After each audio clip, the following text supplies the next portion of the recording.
Steve Baker, welcome to the program.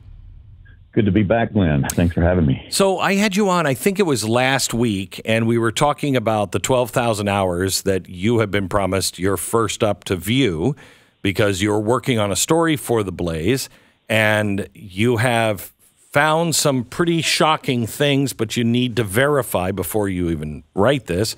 You need to verify on tape, correct? That's correct. It's actually 41,000 hours.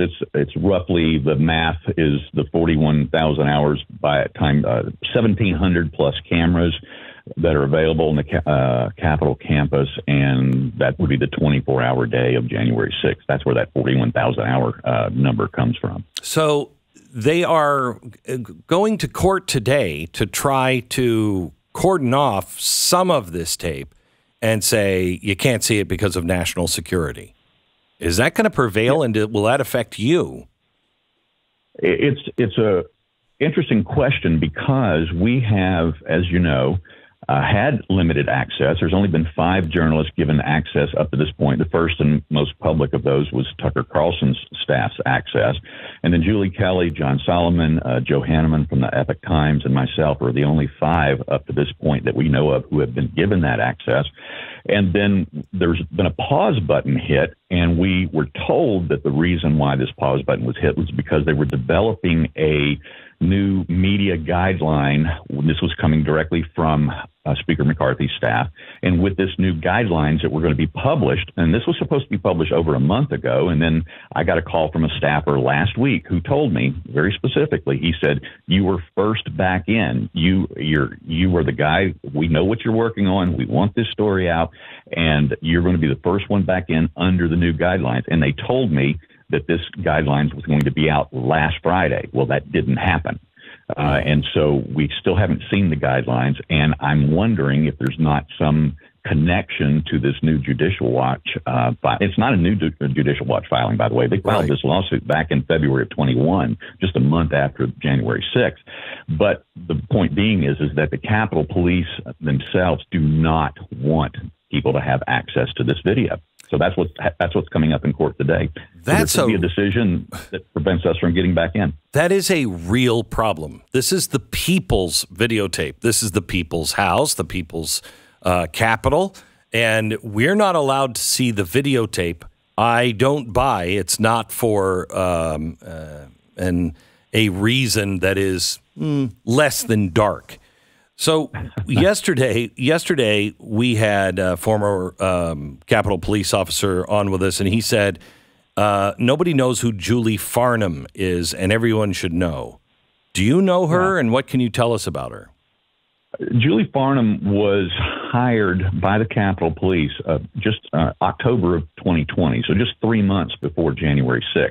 And she was brought in to basically revamp, which was what they refer to in the January 6th committee testimony as being a failing agency or a failing division itself. And she came from Homeland Security. She was actually oversaw what they called their immigration vetting division. So imagine what that was like. Yeah. But she did say that was a significant intelligence position that she held, and that she was then brought in to oversee this 12-person internal intel analyst division at the Capitol Police, which she describes as an intelligent consuming division, not an intel gathering division, whatever that means. Mm-hmm. But I will tell you this, that there's not really anything nefarious at all. As a matter of fact, her testimony, even before Pelosi's J6 Select Committee, is quite damning as to what was available to them. She was very clear that they had significant intel. In fact, they had intel that said specifically that there were going to be a large number of armed and with weapons protesters coming to the Capitol that day, that there was actual intent to actually invade the Capitol that day, and that furthermore, there were intelligence that they intended to actually take out Congress members. And with all of that intelligence there and reported to the January 6th committee, this information has never been shared with the American public. But I have the transcript of her testimony. Holy cow. So Farnam, she worked for Farnam, right? In the intelligence arm of the Capitol? Pittman, yes. Okay. Yeah, she would have been reporting directly to Assistant Chief Yogananda Pittman, who was the head of Capitol Police Intelligence. Okay. And then when she moves over to the Chief of Police, Pittman, then Farnam goes where? Farnam was with the agency or with the Department of the Capitol Police as their what they call Assistant Director of Intelligence and Interagency Coordination. So she headed up that division for about 2.5 years before she went back into apparently private practice. She's no longer with them. She left in May of this year. Okay, so why would he say yesterday that we need to know her? She sounds like a good guy. Yeah, I will tell you that the background that I have personally done on Farnam doesn't give me any indication that she herself had any nefarious intent. But I will tell you that, again, going back to her testimony before the Select Committee, that there are more clues about what Lieutenant Johnson said in that she absolutely called an intelligence meeting with the upper echelon of Capitol Police leadership, and this was on January 4th, in which she specifically says that both Chief Gallagher and Chief Pittman were present, and she even says to the committee, "It is my understanding that Chief Sund was not invited," quote unquote. So who would have the power, or what would the motivation be for Pittman not to pass all of this intel along?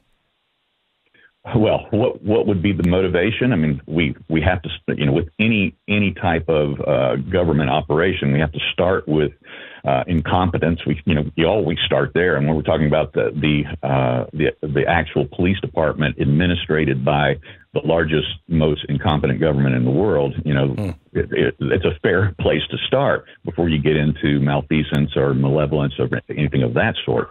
But the fact that they knew, and this is very, very important for the American people to know, is not only did they have the intelligence, and it wasn't just from their own internal analysts. This intelligence of a significant event that was coming their way was testified to by many other sources. We know that the FBI was sharing intelligence with them. They were receiving intelligence all the way from the New York Police Department that there was significant nefarious operators that were going to be descending on D.C. that day. And then, of course, we also have heard, as we heard in the Tucker Carlson-Stephen Sund interview last week, that we had both the Chairman of the Joint Chiefs of Staff, Milley, as well as the Secretary of Defense, Chris Miller, wanted to shut D.C. down.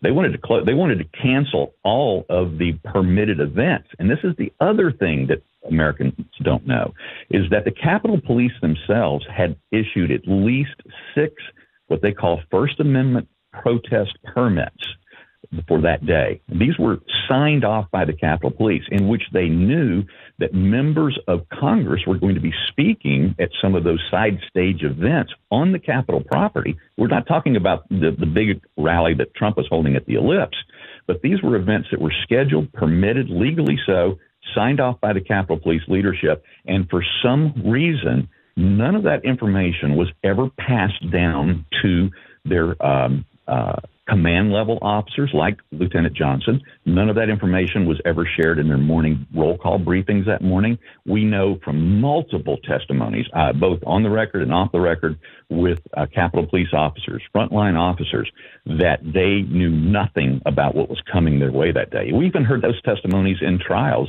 In the first Oath Keeper trial, there was an officer by the name of Ryan Salke, and he was a brave officer. He stood his ground on the east door. That's where the famous Columbus doors are. He was getting beaten, manhandled. He was getting just drenched in all manner of pepper spray and OC spray, and he never left his post until that door was finally breached.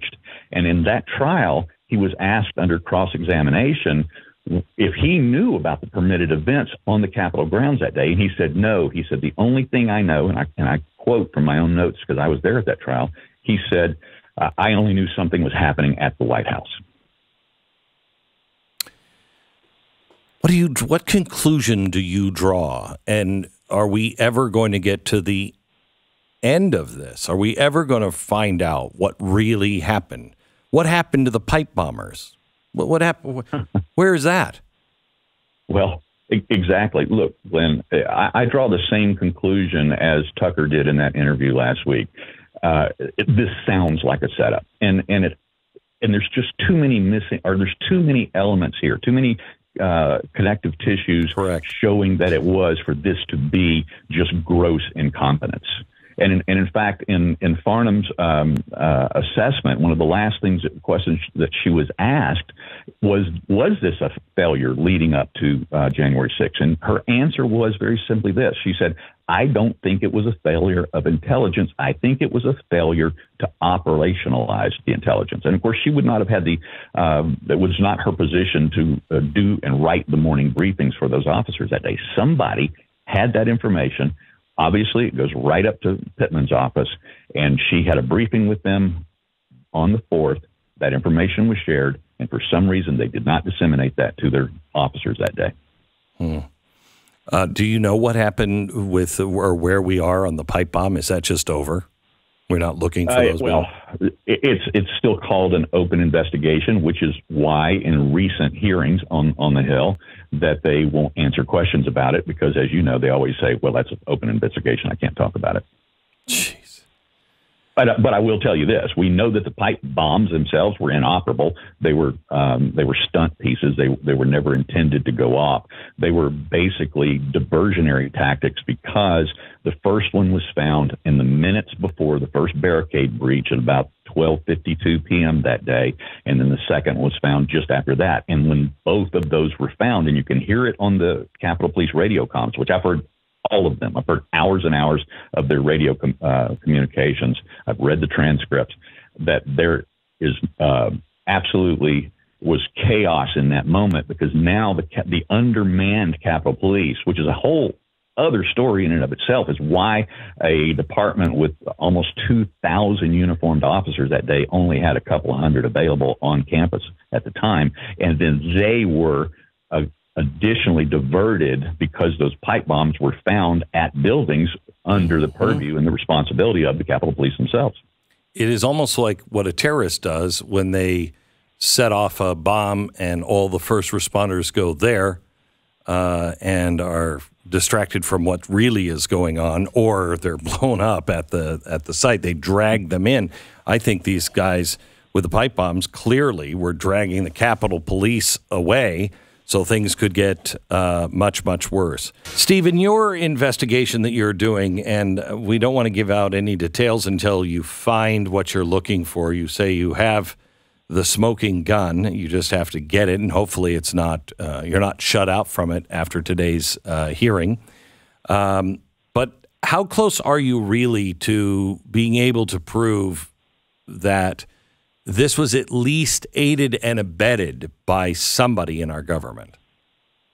I can tell you that there were specific circumstances that have been produced in trials and given to the American people through the media sources, the mainstream media mostly, that stories that have been told in those trials are not what the truth is shown through these videos. We have clear-cut examples that I have found of, and there's just no other way to say it. I have found, as I think I said to you last week, the kill shot on actual manufacturing of evidence that did not exist by the truth of the video reveal, as well as the suppression of exculpatory evidence in some of these trials that is nothing more than a conspiracy by both the Department of Justice and FBI to create evidence out of whole cloth to convict individuals as well as to suppress evidence. Usually when that happens, everybody is released because if they're suppressing evidence or doing anything else, you can't trust any of the court cases at all. Do you think you'll see these people go free? I think that once we once we reveal this information, and Glenn, to be honest with you, if they block us from getting the access to the videos, I've already seen it. I've read at least a dozen other people into this, as well as other eyeballs have seen the information that I have found. In fact, we called after the first day of what we stumbled upon. I immediately got on the phone, called Mike Howell from the Oversight Project at the Heritage Foundation, and had him come over, and I showed him what we found, because I needed somebody else's eyeballs on this. It was that big and it was that important. So even if they withhold the access to, in other words, they don't give me the video clips on a hard drive and allow us to show this to the American people, I already have the camera numbers, I have the timelines, and we will reveal the cover-up if we have to go that far. Wow. Thank you for everything that you're doing, Steve. I appreciate it. I think Americans are just tired of all of this and just want justice, one way or another. You know, if bad guys are on our side, put them in jail. If bad guys are on the other side, put them in jail. I'm so tired of this game that they're playing, and our children and our children's lives and opportunities all at stake. All at stake. For what?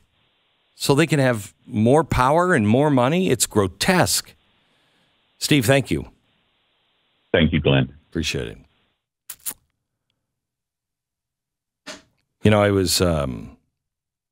had our daily meeting with the producers today, and Michaela said, man, today I read all of the news in the show prep, and it just hit me so hard. I'm really having a hard time. I had to stop and pray. And I'm like, really? Because I thought today was kind of a slow news day. It was kind of the typical. It's weird how some days, it hit us differently. We are in the battle of our lives for the battle of the Republic. And I personally think there is so much good news. The logjam. We are so close to be able to unravel this whole thing. And Americans are waking up. Stay calm, cool, and collected.